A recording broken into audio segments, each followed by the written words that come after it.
고백합니다. 우리는 부름받은 소명자요 보냄받은 사명자입니다.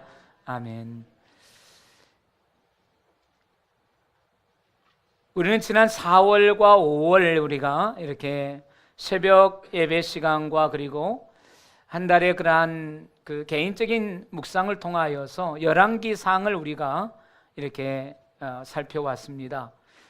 그런데 이 열왕기상을 통하여서 우리가 수많은 사람들을 이렇게 만날 수 있었습니다. 또 이 가운데는 열왕기사가 아니면 만날 수 없는 사람들도 있고, 또 열왕기 외에 또 다른 이제 곳에서 이렇게 만날 수 있는 분들도 있었는데, 그 가운데 우리가 잊을 수 없는 사람, 또 잊어낼 수 없는 사람, 또 우리가 닮아가야 되고 우리가 따라가야 될 사람, 그가 바로 엘리야입니다. 그래서 오늘 우리가 이 17장의 본문 속에서 이런 엘리야를 다시 한번 우리가 만나면서 엘리야의 그러한 삶의 모습들을 다시 한번 우리 삶에 적용하면서 하나님께서 우리의 삶을 향하여서 기대하시고 바라심을 향한 그러한 믿음의 도전함이 우리 가운데 있어지기를 원합니다. 먼저 우리 1절 말씀에 보면은 엘리야에 대한 소개의 부분들이 간단하게 나왔는데요, 이 엘리야에 대한 소개를 보면 그저 평범한 사람입니다. 평범한 사람 엘리야. 우리 하나님의 역사를 보면 하나님께서 어떤 특별하게 부르시고 세우시고 또 그 특별한 사람들을 통하여 역사하시는 그런 부분들도 있지만 지극히 평범한 사람을 통하여서 역사하시고 일하시는 그러한 하나님의 모습을 보게 되어지는데, 어쩌면 오늘 우리가 본문에서 만나는 그 대표적인 사람 가운데 한 사람이 바로 엘리야 선지자라고 할 수 있겠습니다. 그러면 이 엘리야는 어떤 사람일까? 어떤 사람일까라고 할 때에 우리는 선지자, 그리고 선지자 가운데서도 아주 탁월하고 뛰어난 선지자, 그렇습니다. 구약의 율법을 대표하는 사람이 모세라고 한다면 구약의 선지자를 대표하는 사람이 엘리야이죠. 근데 이 엘리야를 우리가 또 다른 곳에서 이렇게 보면은 기도로 하늘문을 닫고 열었던 사람, 까마귀의 기적을 체험했던 사람, 죽었던 사라밧 과부의 아들을 살렸던 사람, 죽음을 경험하지 아니하고 회리바람을 타고 승천한 사람, 바알과 아세라의 선지자 850명과 치열한 영적인 전쟁을 벌여서 승리하고 기손 시내가에서 그 모두를 다 쳐 죽였던 사람, 그렇습니다. 우리가 이러한 간단한 드러난 엘리야의 이런 모습을 보면은 능력의 사람입니다. 영향력 있는 사람입니다. 아주 탁월한 사람입니다. 자, 그런데 이런 엘리야를 소개하고 있는 소개의 모습을 우리가 보면은 엘리야의 소개에 대해서 단순하게 이렇게 표현했습니다. 길르앗에 우거하는 자 중에 디십 사람, 그렇게 이야기했어요. 그의 아비나 그의 조상에 대한 언급이 전혀 없습니다. 우리 성경에 보면 어떤 사람을 소개할 때에 대부분의 모습은 조상의 이름을 함께 이렇게 언급을 하고 있는 것을 볼 수가 있습니다. 그런데 이렇게 유명하고 탁월하고 뛰어나고 예수님 당시까지도 그 영향력이 있었던 이 엘리야 선지자를 소개하면서 단순하게 그의 오직 출생지만 그냥 소개를 하고 있습니다. 왜 그랬을까? 그 이유를 한 단어 속에서 찾을 수가 있습니다. 그것이 뭐냐면 우거하는 자 중 그랬습니다. 우거하는 자.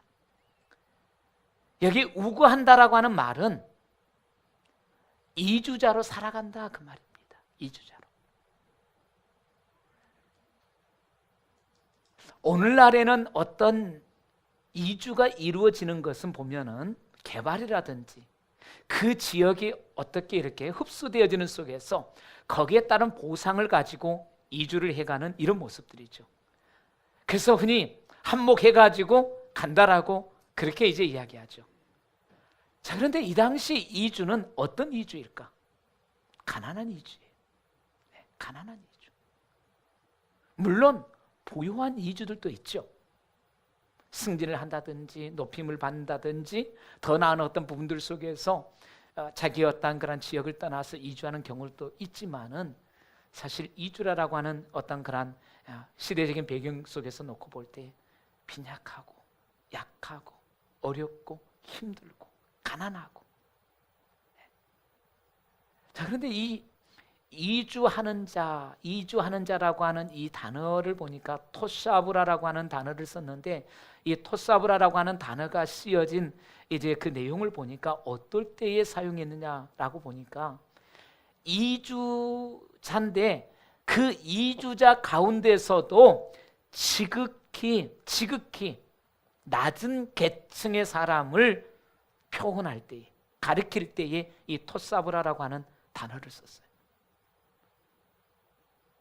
그러니까 엘리야를 소개할 때에 그의 어떤 부모나 그의 조상을 언급하지 않았다라고 하는 속에서 얻어낼 수 있는 힌트가 뭐냐면 지극히 평범했다라고 하는 겁니다. 어쩌면 가정적인 배경이나 환경이나 어떤 그 상황은 내세울 만하고 자랑할 만하고 이렇게 사람들에게 말할 수 있는 어떤 그런 배경과 환경과 여건을 갖지 못하고 있었다라고 하는 그런 말이 되기도 합니다.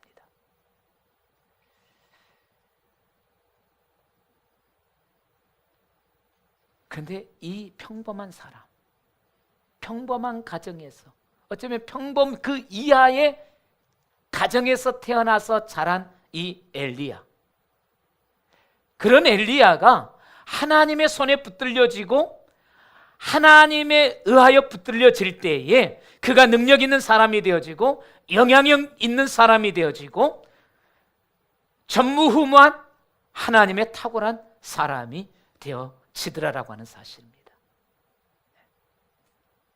자, 그러므로 우리는 이런 엘리야의 배경을 우리가 살피면서 오늘 우리가 가문을 탓할 필요가 없습니다.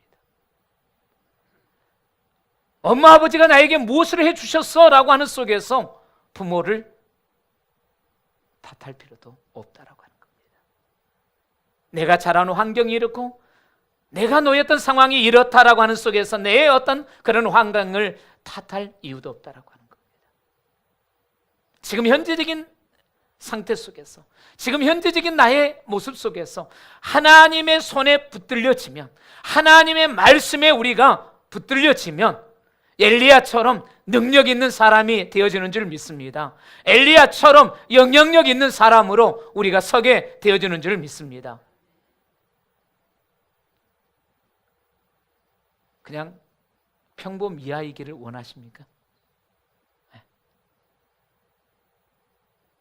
내 나이가 지금 몇 살인데, 내가 지금 세상 살 것 다 살아왔는데 그런 속에서 그런 모습입니까? 아니에요. 하나님의 손에 들려지고 하나님의 손에 붙잡혀질 때 우리가 하루를 살지라도 그 하루가 하나님의 능력이 되어지고 하나님의 역사가 되어지고 하나님의 영향력이 되어지는 줄 믿습니다. 자, 이런 엘리야가 다시 1절 말씀에 보면은 하나님의 부름을 받습니다. 하나님의 부름을 받고 엘리야 선지자로서의 첫 번째 그에게 주어진 사명이 뭐냐? 그에게 맡겨진 사역이 뭐냐? 하나님 앞에서 죄를 범한 아합 왕을 찾아가서 담대하게 하나님의 심판을 선언하는 것이었습니다.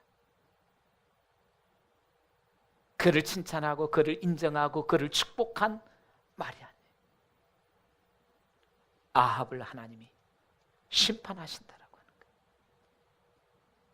근데 그 심판의 내용이 뭡니까? 심판의 내용을 보면은 수년 동안 비와 이슬이 내리지 않으리라. 수년 동안 비와 이슬이 내리지 않으리라. 근데 이 비와 이슬이 내리지 않는다라고 하는 이 말은 단순하게 그냥 비가 없고 이슬이 없다라고 하는 그런 의미가 아닙니다. 지금 아합과 그 백성들이 신앙하고 있는 바알 신은 어떤 신이냐?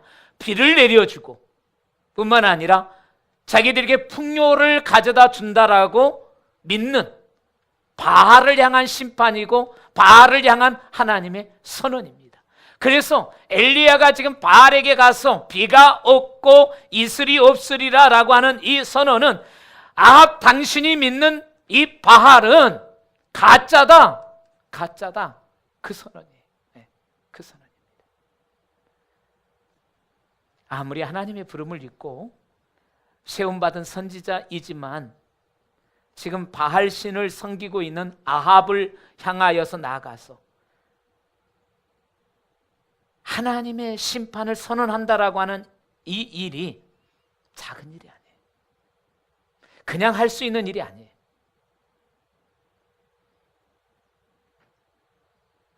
그 당시에 절대 군주입니다. 최고의 권력자입니다. 그런 아합을 향하여서 당신이 섬기는 바알이 가짜다라고 하는 이 선을 한다라고 하는 것은 자기 목을 내놓아야 돼. 자기 목을 내놓아야 돼. 지금 아합은 바알의 숭배자잖아요. 그리고 이 바알 신의 절대적인 후원자잖아요. 그런 아합을 향하여서 그리고 그가 그렇게 후원자요 절대적인 그러한 숭배자에게 지금 그것도 권력을 절대적인 권력을 쥐고 있는 그에게 이 선언을 이 심판을 한다라고 하는 것은 사실 그냥 할 수 있는 일이 아니라는 거죠. 그러면 엘리야가 그런 아합을 향하여서 이렇게 당당하게 하나님의 심판을 선언할 수 있는 이유가 무엇이었을까? 무엇 때문에 그가 그렇게 당당하게 자기 목을 내놓으면서까지 아합에게 나가서 이러한 선언을 할 수 있었을까라고 할 때에 하나님 때문에. 자, 1절 속에서 그렇게 표현했습니다. 엘리야는 내가 섬기는 하나님 그랬어요. 내가 섬기는 하나님. 자, 여러분이 섬기는 하나님은 어떤 하나님이십니까? 내가 섬기는 하나님이다라고 하는 이 지금 엘리야의 이 표현 속에는 이 표현의 원뜻은 어떤 의미냐면 내가 그 앞에 서 있다 그 말입니다. 내가 서 있다라고 하는 그런 뜻이에요. 분명히 지금 엘리야는 어디에 가 있습니까? 아합에게 그리고 아합 앞에 가서 비와 이슬이 내리지 아니하리라라고 하는 하나님의 심판을 선언하고 있어요. 그의 몸도 그의 지금 시간도 지금 아합 앞에서 분명히 하나님의 심판을 선언하고 있는데 그렇게 선언하고 있고 그렇게 말하고 있는 아합 자신 아니 엘리야 자신은 지금 누구 앞에 있다는 거예요? 하나님 앞에 있다라고 하는 겁니다. 하나님 앞에 있어요.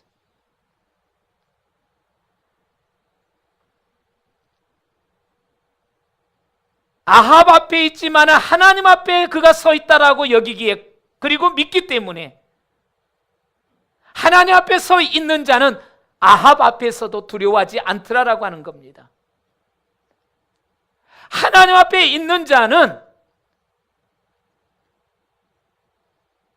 자기의 그 선언으로 말미암아 어떤 일들이 벌어질까를 예상되어질지라도 두려워하지 아니하고 자기가 해야 되고 자기가 선언해야 될 그 소리에 입 다물지 않더라라고 하는 거죠.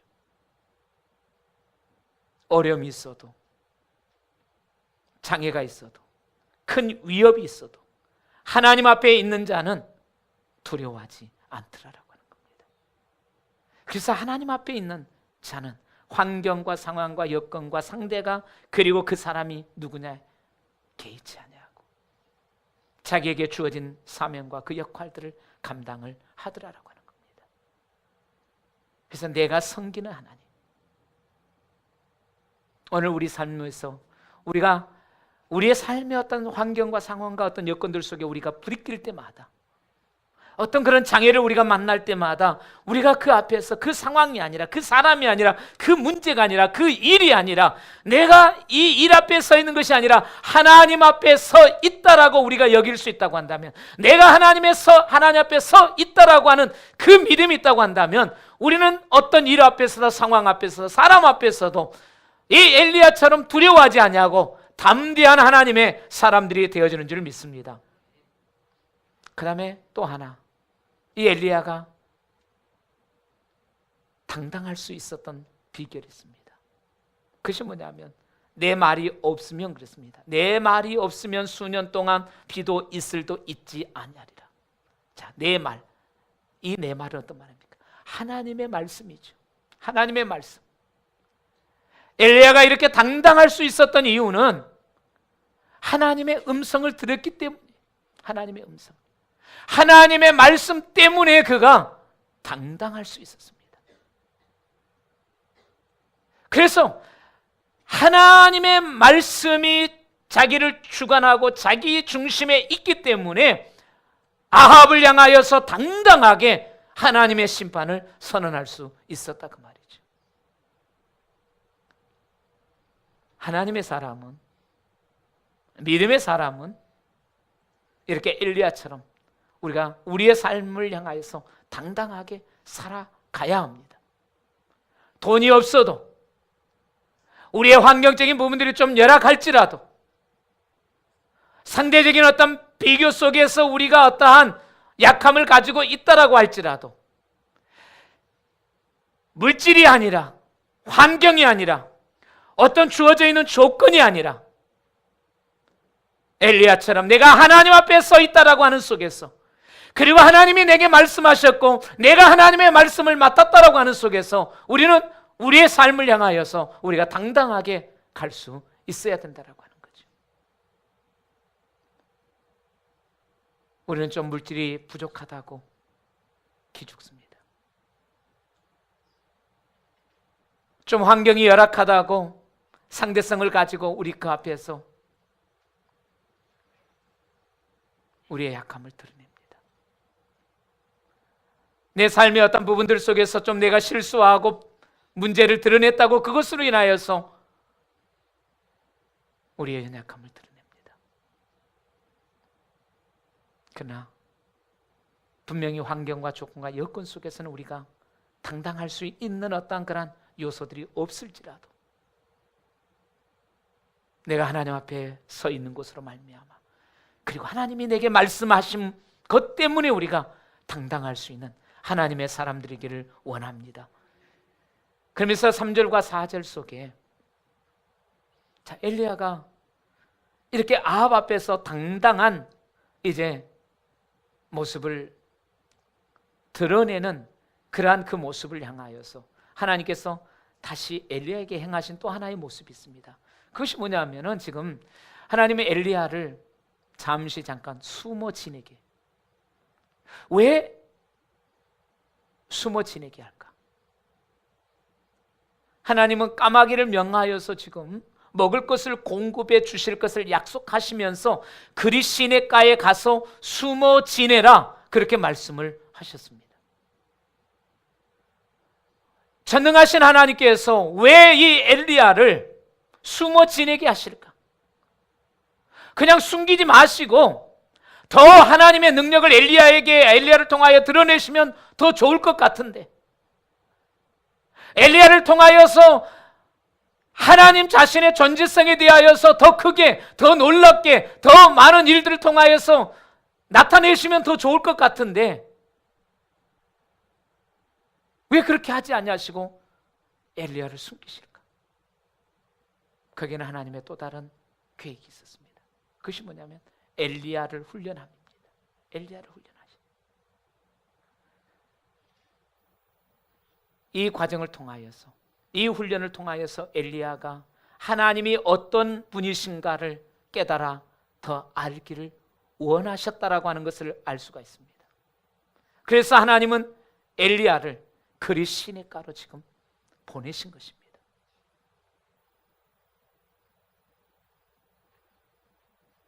사실 이 그리 시냇가는 어쩌면 엘리야 자신도 원하지 않는 그런 장소예요. 전능하신 하나님이, 능력의 하나님이, 모든 것을 하실 수 있는 하나님이 뭐가 부족해서, 뭐가 모자라서 지금 아합을 피해서 지금 그리 시내가에 그를 피하게 하셔서 그곳에 숨겨두고 계실까? 어쩌면 우리가 잘 이해되지 않죠.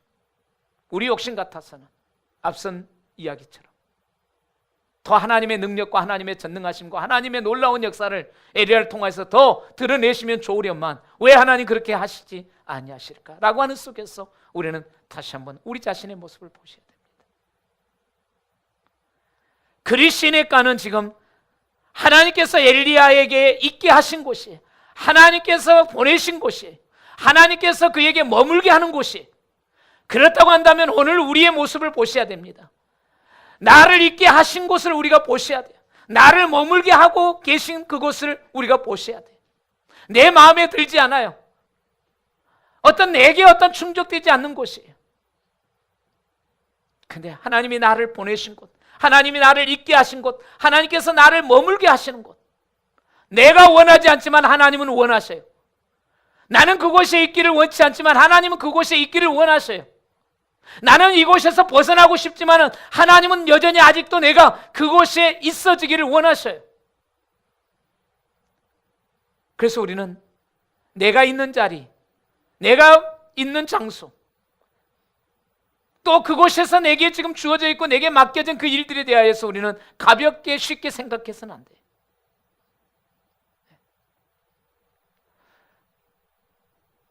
내가 몸을 이루고 있는 이 모자이크 교회 우습게 생각하시면 안 돼요.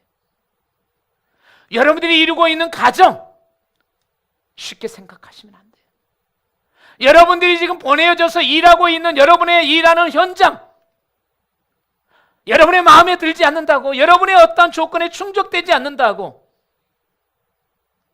쉽게 생각하지 말라는 겁니다. 우리의 관점에서 한번 보면 교회의 모습도, 가정의 모습도, 직장의 모습도, 내가 가서 지금 일하고 있는 그것들도 전혀 마음에 들지 않을 수 있습니다. 충족되지 않을 수 있습니다. 어느 것 하나 속 시원하게 나를 만족해 주는 것 없을 수 있습니다. 그런 관점에서 보면은 떠나고 싶고 벗어나고 싶고 등지고 싶죠. 그러나 하나님이 있게 하신 곳이고 하나님이 머물게 하신 곳이고 하나님께서 그곳에 보내신 곳이라고 한다면 우리는 떠나면 안 돼. 그것을 벗어나면 안 돼. 우리는 그곳에 있어야 돼. 그곳에서 하나님의 뜻하신 바를 우리는 보아야 돼. 깨달아야 돼.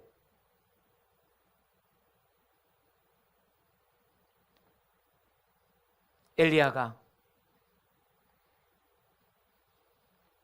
하나님께서 있게 하신 그 그리 시내가에 보냄을 받고 그곳에 머물면서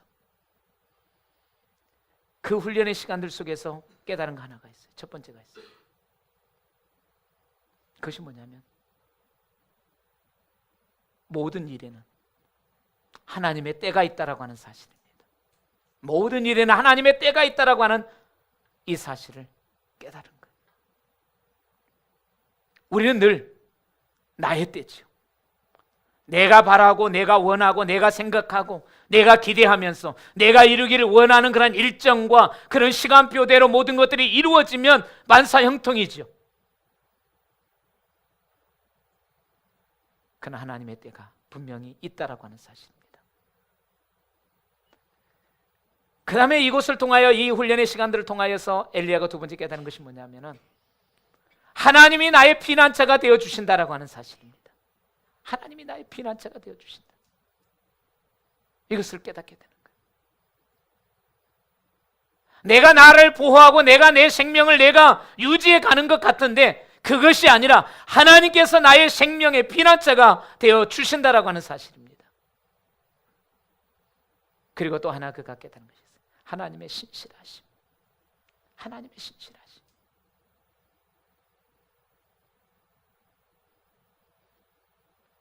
그래서 이 그리 시내가는 엘리야의 삶에 있어서 반드시 필요했던 장소예요. 이 그리 시내가의 이 훈련은 반드시 엘리야에게 있어져야만 했던 훈련의 시간들이에요. 이 시간들이 있었기 때문에, 이 장소가 있었기 때문에 이후에 엘리야의 삶의 부분들 속에서 숱하게 만나지고 경험되어지고 이루어지는 그런 역사들 속에서 하나님의 때가 있다, 하나님의 때가 있다, 그리고 하나님이 나의 생명의 피난처 되신다, 그리고 하나님은 나를 향하여, 자기 백성을 향하여 신실하시다라고 하는 이 믿음이 있기 때문에, 타협하지 아니하고 굴하지 아니하고 자기 자신을 무너뜨리지 않고 자기 길을 걸어갈 수가 있었던 것입니다.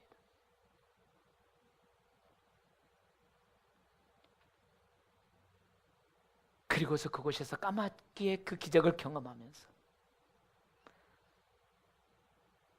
자신의 삶의 은혜와 축복이 어디로부터, 누구로부터? 하나님으로부터 오는 것임을 그가 깨닫게 돼요. 배우게 되죠.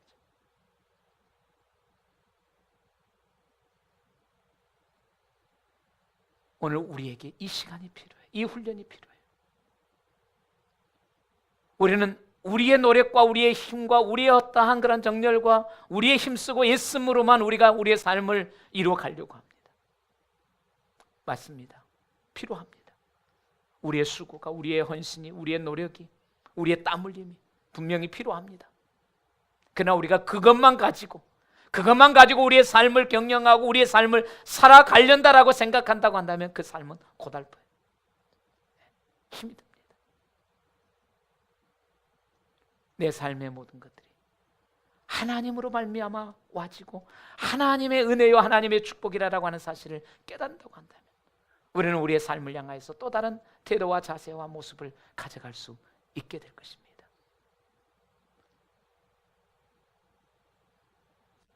자, 그런데 엘리야가 이런 숨어 있는 이 시간, 하나님께서 숨어 있게 하는 이 시간들을 통하여서 하나님이 경험되어지고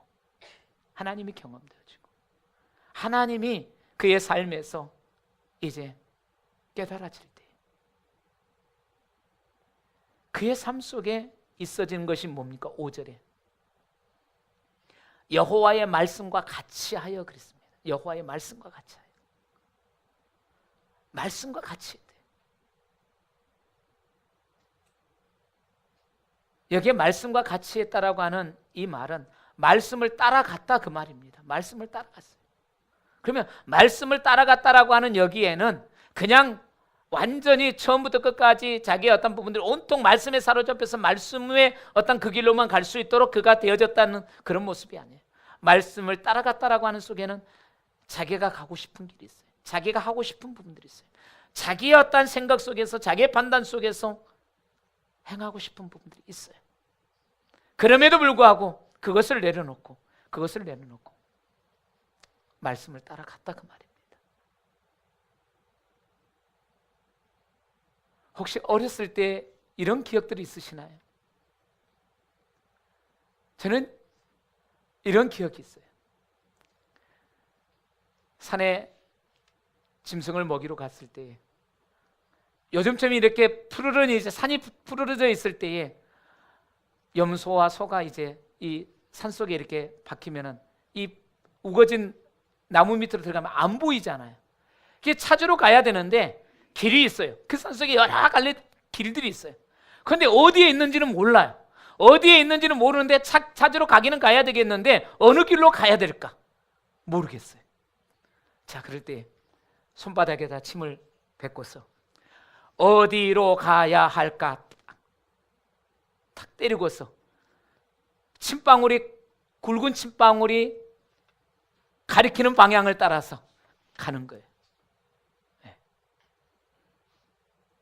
어디로 가야 될까? 여러분, 가야 할 길이 결정되지 않을 때, 갈림길이 있는데 어떤 결정의 어떤 부분들이 있어야 되는 어떤 그런 부분들 속에서 여러분들이 어떠한 그런 결정의 순간들 속에서 무엇이 결정의 토대가 되어집니까? 무엇이 결정의 근거가 되어집니까? 저는 이 말씀 보면서 그리고 이 말씀을 이렇게 준비해 가면서 저녁에 그런 생각을 이렇게 해봤습니다. 쭉 지금까지 저의 여기까지였던 그 길들을 쭉 이렇게 한번 되돌아봤어요. 그래서 크게 어떤 부분들 속에서 이렇게 쭉 한번 돌이켜 봤더니 서울에서 여수 찍고 전주 찍고 서신도, 이 과정을 하나 한번 이렇게 쭉 이렇게 봤어요. 자, 그런데 그때마다 그냥 일사천리로 어떤 그런 부분들 속에서 제가 가야 할 길이 이다라고 이렇게 보여졌던 적은 한 번도 없어요. 내 느낌이 있었고, 내 생각이 있었고, 내 나름대로의 어떤 나의 길에 대한 그런 계획도 있었고, 그런 꿈도 있었고, 그리고 길에도 있었어요.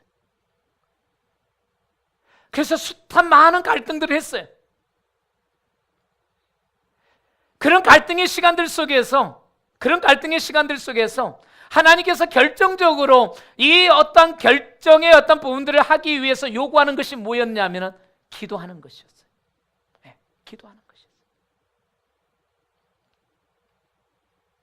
서울에서 학업을 하다가 여수로 가는 일에 있어서 저는 어떤 결정을 내리지를 못했어요. 솔직하게 가고 싶지를 않았어요. 서울에 더 머물고 싶었었고, 더 공부하고 싶었었고, 다음 과정을 좀 더 행하고 싶은 그런 마음들이 있었어요. 그래서 아내와 어떤 이견이 갈리면서 40일 작전 기도하면서 가야 할 길에 대한 사역지를 향한 어떤 부분들 속에서 40일의 어떤 그 기도의 시간들 속에서 내린 결정이 가는 거였어요. 여수로, 섬으로 가는 것이었어요. 그리고 그 섬에서 서고지에서 다시 전주로 오는 이 일에 있어서도 하나님께서 어떤 부분들을 보여준 바는 없었어요. 어떤 결정된 부분들을 저에게 어떤 통보해 준 부분들도 없었어요. 다만 하나님께서 어떤 그런 기도함을 요구하셨어요. 저에게 강력하게 어떤, 그렇게도 하기 싫은 금식을 저에게 요구하시고 금식을 하게 하셨어요. 그 금식을 하는 속에서도 몰랐어요. 하나님이 지금 뭘 말씀하시기 위함인지, 하나님께서 무엇을 내게 지금 요구함인지 그 금식을 하는 동안에도 알지 못했어요. 그리고 금식을 마치는 그 시간까지도 사실 하나님이 이 무엇을 위한 금식이고 무엇을 요구함인지 말씀되지 않았어요. 금식을 마치고 이제 배를 타고 다시 섬으로 들어가서 집에 현관문을 열고 들어가는 그 순간, 그 전화 한 통화를 통하여서 내게 이래서 금식을 요구하셨구나, 내게 이래서 하나님께서 기도를 요구하셨구나라고 하는 답을 다 금식을 마치고 나서 집에 가서 알았어요.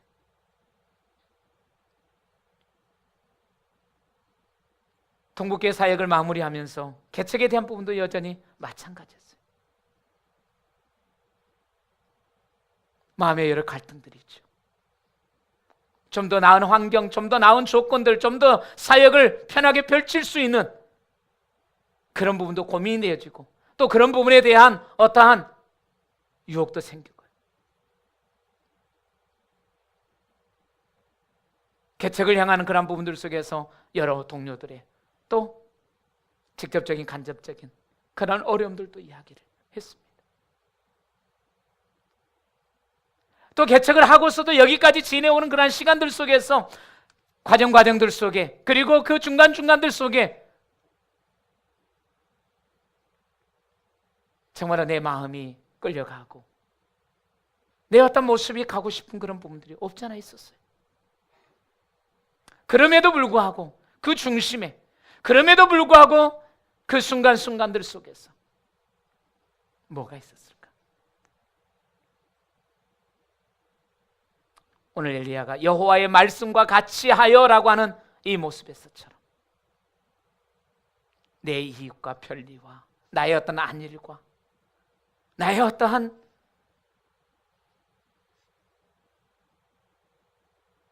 안일함을, 편안함을 추구함이 아니라 하나님이 원하심이 무엇이며 하나님이 바라심이 무엇이며 하나님께서 기대함이 뭔가에 대한 그런 한켠의 그 마음이, 그래서 지금까지의 이 과정들 속에서의 어떤 부분들 속에서의 이 결정에 대하여서 후회하진 않습니다. 시간이 지날수록 참 잘했다라고 생각을 합니다. 어디로 가야 할지, 어디에 머물러야 할지, 나의 어떤 행동의 반경과 내 삶의 어떤 결정적인 어떤 부분들을 이루어야 될 때에 무엇이 근거가 되어지고 있느냐라고 하는 겁니다. 무엇이 근거가 되어지는 속에서 그 판단과 결정과 그리고 내 자신을 거기에 두느냐라고 하는 거죠.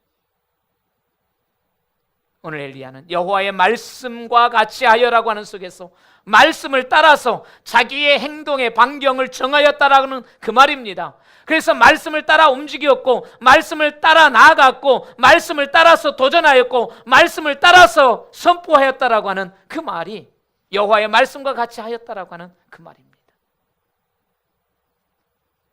그래서 하나님의 말씀이 동을 가라 하면 가고, 서를 가라 하면 가고, 머물러 하면 머물고, 가라 하면 가는 그 모습이 되어졌다는 거죠. 시대적인 분위기가 아니었습니다. 그 시대적인 어떤 흐름이 아니었습니다. 사람들의 어떤 모습과 사람들의 어떤 그 반응들 속에서 되어지는 어떤 대세가 아니었습니다. 하나님의 말씀을 따라서 움직였다는 거예요. 자, 그렇다고 한다면 오늘 저와 여러분의 모습은 어떻습니까? 신앙생활이 뭡니까? 신앙생활은 어쩌면 이 엘리야가 고백한 대로 여호와의 말씀과 같이 하여 그 말입니다. 신앙생활이라고 할 때, 내가 교회 생활을 한다라고 할 때는 종교 생활이 될 수 있습니다. 그러나 적어도 내가 신앙생활을 한다라고 할 때는, 신앙생활을 한다라고 하는 거기에는 말씀과 같이 가는 삶, 말씀을 따라가는 삶, 말씀을 쫓아가는 삶, 말씀과 같이 하고자 하는, 그래서 교회 안의 생활이 됐든 교회 밖의 생활이 됐든, 내가 직장 생활이 되어졌든, 내가 하는 일들이 가정에서 가사의 일이 됐든, 현장에 나가서 현장의 어떤 일들을 하게 되어지는, 사무실에 앉아서 사무적인 어떤 일을 하게 되어지든, 그 모든 일들 속에 하나님과 함께입니다. 말씀과 함께.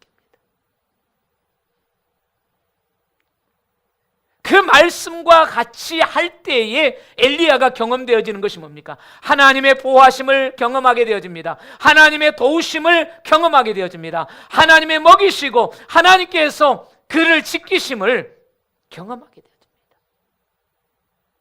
그래서 기적의 주인공이 되어집니다. 하나님은 여전히 아합의 시대만이 아니라 이 시대 속에서도 엘리야를 찾으십니다. 엘리야를 부르십니다. 말씀을 따라 움직이고, 말씀을 따라 멈추고, 말씀을 따라 도전하고, 말씀을 따라서 순종하는 그 사람을 찾고 기다리신다라고 하는 겁니다. 오늘 이곳에 있는 저와 여러분이 이 시대에 찾으시는 하나님의 엘리야 되기를 원합니다. 그리고 마지막 7절 말씀을 봅니다. 하나님은 까마귀를 통하여서 어려운 자를 도우시고 필요한 것들을 채워주시는 하나님. 자, 그런데 우리는 이 말씀을 이제 보면서 많은 사람들이 자기 까마귀를 기다리고 있어요. 나를 도와줄 수 있는 까마귀, 나를 도와주기 위한 까마귀는 어디에 있나? 나를 도와줄 까마귀는 누구인가? 눈을 부릅뜨고 찾습니다. 자, 그런데 정작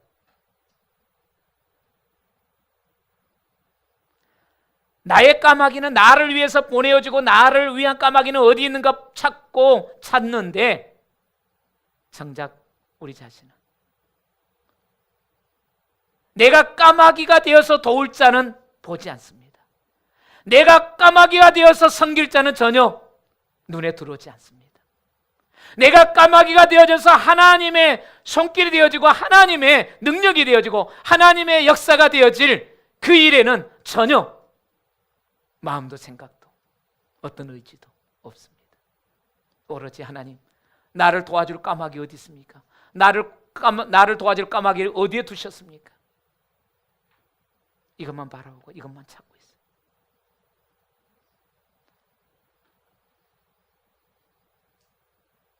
성경은 어떤 사람이 복이 있다고 합니까? 주는 자가 복이 있다 그랬습니다. 주는 자가 복이 있다. 분명히 기억하십시오. 주는 사람을 부러워하면 주는 사람이 되는 거예요. 그러나 받는 것을 부러워하면 항상 받는 사람이 되는 거예요. 거지를 훈련시키면 뭐가 되겠어요? 여전히 거지예요. 네. 그러나 주는 훈련을 하면은 주는 자가 되는 거예요. 거지 근성, 우리가 그렇게 표현하죠. 거지 근성. 늘 돕겠다라고 하는 것이 아니라, 섬기겠다라고 하는 것이 아니라 나를 도와달라고, 나를 도울 자를, 내가 너를 통하여 도움을 입어낼까, 평생 그 모습으로 살 수밖에 없다는 거예요. 하나님의 속성, 하나님의 속성을 우리는 보면은 하나님의 속성의 가장 속성 속에서 탁월한 속성, 뛰어난 속성이 뭡니까? 주는 속성이죠. 내어주는 거예요. 자기 자신을 온전히 다 내어주신 속성이죠. 그래서 주는 자가 복이 있다 그랬습니다. 까마귀의 도움을 받으면서 이 세상을 살아가는 인생이 아니라 이 시대에 어쩌면 저와 여러분이 까마귀가 되어주는 속에서 다른 사람을 섬기고 다른 사람을 세우며 다른 사람을 위한 까마귀의 역사를 감당하는 성도의 삶이 되어질 수 있기를 원합니다. 우리 사도행전 20장 35절 말씀 우리 한번 보시겠습니다. 자, 이 사도행전 20장 35절 속에 보면 수고하여 약한 사람을 돕고 그랬습니다. 수고하여 약한, 우리가 까마귀가 되어지려고 하면은 수고 없이 되어지지 않습니다.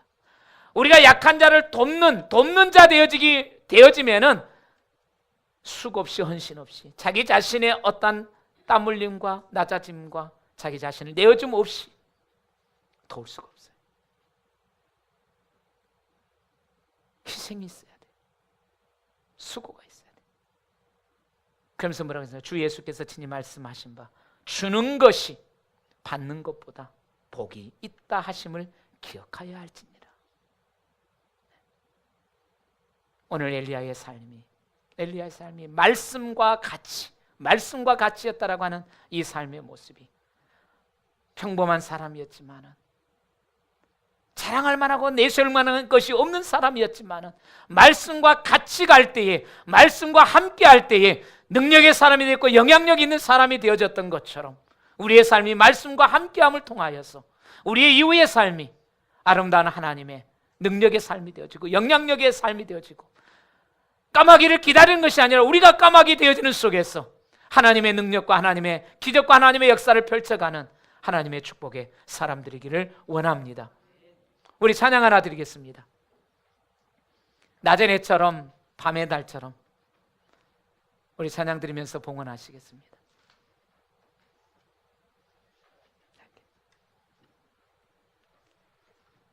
낮의 해처럼 밤의 달처럼 그렇게 살 수는 없을까? 욕심도 없이 우리의 삶을 향한 하나님의 기대하심이 뭘까? 바라심이 무엇일까? 또한 하나님의 그런 바라심 앞에 오늘 내가 어떤 모습으로 나아가야 될까? 우리가 다시 한번 우리 마음에 결단하면서 우리 찬양으로 나아가기를 원합니다.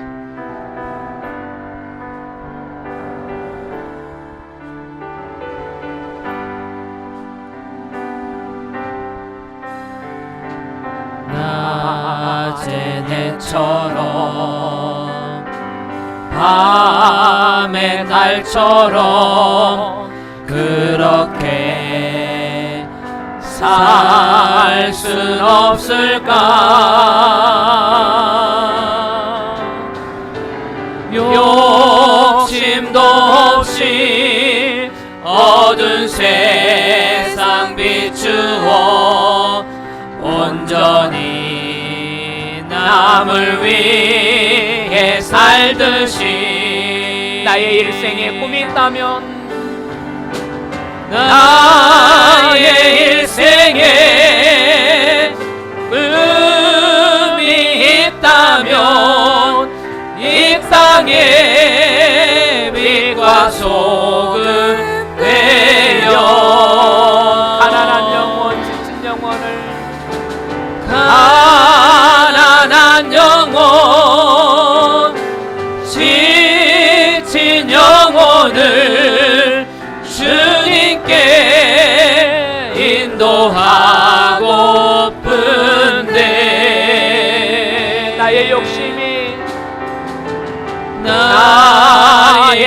욕심이 나의 못난 자가 언제나 허나란 침대여 나를 짓눌러 나를 짓눌러 마음을 공곡해 하니 예수여 나를 도와주소서. 예수님처럼 바울처럼 예수님처럼 바울처럼 그렇게 살 순 없을까?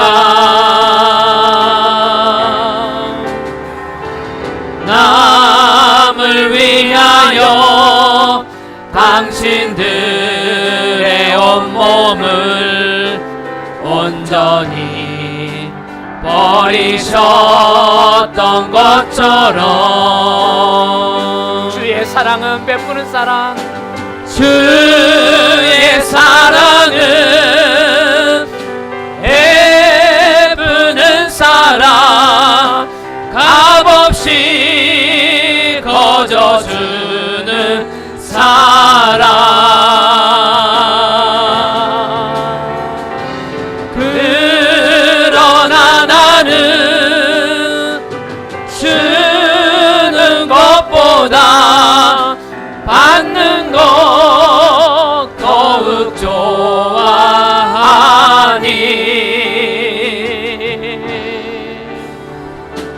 나의 입술은 주님 닮은 듯하나 내 마음은 아직도 주하여